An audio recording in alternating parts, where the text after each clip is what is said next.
મહિધરપુરા પોલીસની હદમાં આવેલ જાવા બજાર વિસ્તારમાં વૃદ્ધને પિસ્તોલ બતાવી ₹68,000ની લૂંટ કરવામાં આવી હતી, જેમાં મહિધરપુરા પોલીસે 2 લૂંટારાઓની ધરપકડ કરી છે.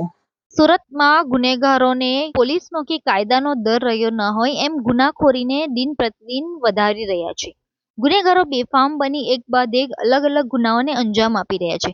ત્યારે સુરતના મહિધરપુરા પોલીસ મથકની હદમાં આવેલ ઝાપા બજારમાં લૂંટની ઘટના બની હતી. સૂત્રો પાસેથી મળતી માહિતી મુજબ કીર્તિ બાબુલાલ શાહ નામના વેપારી નાનચંદ શાહ નામથી મની લેન્ડર્સ દુકાન ચલાવે છે. કીર્તિ બાબુલાલ શાહ ગ્રાહકો પાસેથી સોના ચાંદીના ઘરેણા લઈ નાણાં ધિરાણ પર આપવાનો વ્યવસાય કરે છે. તો ગત 27મી જુલાઈના રોજ તેઓ પોતાની દુકાને હાજર હતા તે વેળાએ 2 જેટલા ઈસમો તેમની દુકાને આવી ચડ્યા હતા અને મોઢે રૂમાલ બાંધી આવેલા બંને ઈસમો સોનાની ચેઇન ગીરવે મૂકી નાણાં વ્યાજે લેવા આવ્યા હતા.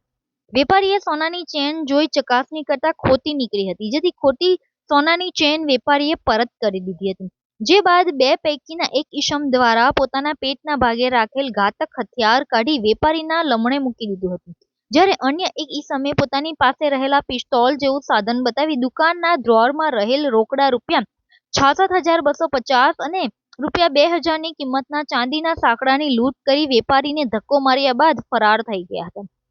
જેથી આ મામલે પોલીસ ફરિયાદ થતા પોલીસે તપાસ હાથ ધરી હતી.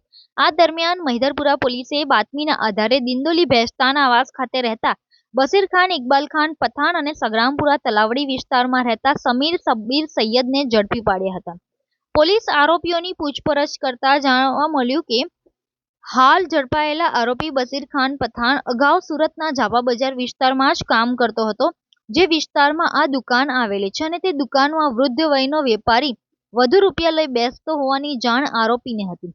પોતાને નાણાંની આર્થિક જરૂર હોય જેથી મિત્ર સમીર સૈયદ જોડે મળી લૂંટનો પ્લાન બનાવ્યો હતો. ગત 27મી જુલાઈના રોજ પોતાના મિત્ર સાથે લૂંટની ઘટનાને અંજામ આપ્યો હતો, જેથી મહિધરપુરા પોલીસે બંને આરોપીઓ પાસેથી ગુનામાં વપરાયેલ ગેસ લાઇટરવાળી પિસ્તોલ અને ઘાતક હથિયાર સહિત રોકડા રૂપિયા અને ચાંદીના સાંકડા મળી કુલ 68,000થી વધુની મત્તાનો મુદ્દામાલ કબજે કર્યો હતો.